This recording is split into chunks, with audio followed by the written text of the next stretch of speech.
On this day in pop culture history, Carlee Russell went missing, which triggered a lot of conversation about women's safety and underrepresentation in the media. 72 hours later, we found out she was lying. This is the story of Carlee Russell's fake abduction. Carlee Nicole Russell was born July 22nd, 1997, but at the time of all this happened, she was a 25-year-old nursing student. She lived with her parents in Hoover, Alabama, which is a suburb of Birmingham, which is about 10 miles away. Now, during this time period, she was working part-time at the Woodhouse Spa while she was actually studying at Jefferson State Community College to become a nurse. This is one of those stories where the more time went on, the more details came out, so I'm gonna try to tell it as chronologically as possible. Before we get into the actual abduction, let's get into what Carlee Russell was doing in the days leading up to this abduction. 3 days before she went missing, she searched "Do you have to pay for an Amber Alert?" And 1 day before she went missing, the searches got even weirder. How to take money from a cash register without being caught, Birmingham bus station, one-way bus ticket from Birmingham to Nashville departing July 13th, and she googled the movie Taken, which if you do not know is a story all about a girl who is abducted on vacation. Fast forward to the day of the abduction, July 13th, around 8:20 p.m., Carlee Russell leaves work. She orders food from the shopping mall, then goes to Target, picks up some granola bars and Cheez-Its, and then she sits in the parking lot until 9:20 p.m. Now, this is the part of the story that you may be familiar with. Around 9:30 p.m., Carlee calls 911 and reports a toddler on the highway. Now, while she's on the phone with police, this call lasts for about 2 minutes, and she tells police that she is stopping to check on the boy. Spoiler alert, when police dig into the forensics of the phone call, she is still actively driving. Now, about 2 minutes later, at 9:36 p.m., she calls her sister-in-law, and they're having a conversation, and then the sister-in-law hears Carlee scream, and then Carlee's side of the phone goes quiet. Now, the sister-in-law is obviously concerned, and she calls Carlee's mom, who calls the police. Little does Carlee's mom know, Carlee already called the police, so the police are already en route to go intercept this missing toddler, so they're already on the scene within 5 minutes of Carlee's mom calling. Now, when the police get to the scene, there is no sign of Carlee, but her car, her wig, her cell phone, and her purse are all in the car. Her Apple Watch was found in the purse, but there's actually no sign of the snacks that she bought from Target. And honestly, I feel that if you're gonna fake an abduction, you gotta be fit. Now, at this point, Carlee Russell is officially missing, and a huge search effort ensues. Unfortunately for Carlee, traffic cameras caught this entire thing. So we see Carlee stopping at the side of the road, but we do not see any sign of a child. We also do not see any other cars stopping, and on top of that, no one else on the highway had called to report a missing toddler. Now, this raised some red flags because if there was actually a toddler on the road, you would think that other people would stop as well, or at least call 911 to say, hey, there's a toddler walking on the side of the road. But regardless, this video is released on social media, and it picks up a bunch of traction and starts a lot of conversations about women staying safe and prompting the police to find Carlee. And everyone is working. The local authorities, the state authorities, the feds. Her parents also got some volunteers together, and they all started searching the woods. They even put together a $50,000 reward to incentivize Carlee getting home safely. $25,000 came from a real estate company, $20,000 came from an anonymous source, and $5,000 came from Crime Stoppers. But approximately 49 hours later, on July 15th, around 10:45 p.m., Carlee Russell returns home on foot. She's seemingly in shock, but is virtually unscathed. Now, her parents call the police and the ambulances show up, and then they start asking Carlee, okay, girl, what happened? And this is the story she tells. She says a man came out of the woods while she was checking on the child and forced her over a fence and into a car. She says they put her in the trailer of a truck, and she says that the man has orange hair, but she said she could also hear a child crying as well as a woman, even though she didn't see them. She says that she initially escaped, and then they recaptured her and put her back in the truck and blindfolded her. She then says that they took her to a house where she was forced to undress, and they took pictures of her, and then the woman fed her Cheez-Its and played with her hair. Then they put her back in the car, and this time she escaped for real and ran through the woods to get home. Now, the story seems a little bit odd, but it's the story mixed with the scar on her lip and then also $100 found in her sock that the police are like,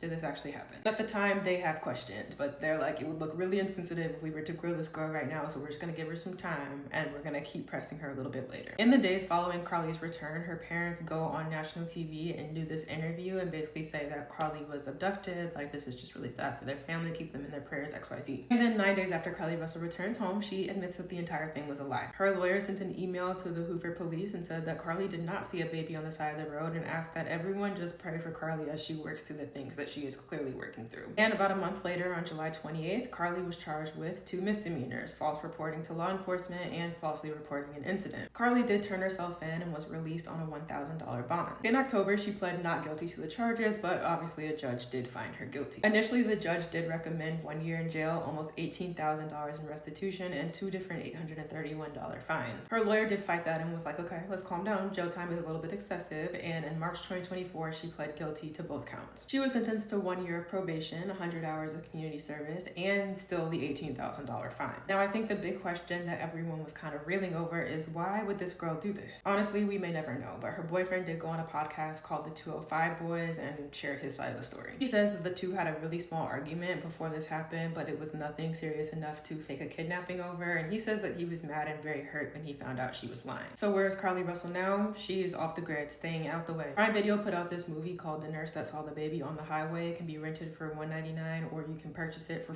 $4.99. And then back in April of this year, Carlee appeared in court to give an update on her restitution payments. If you remember, she owes the courts $18,000 in restitution, and she told the judge that she is paying $50 per month to pay it off. By my calculations, it'll be paid off sometime in 2054.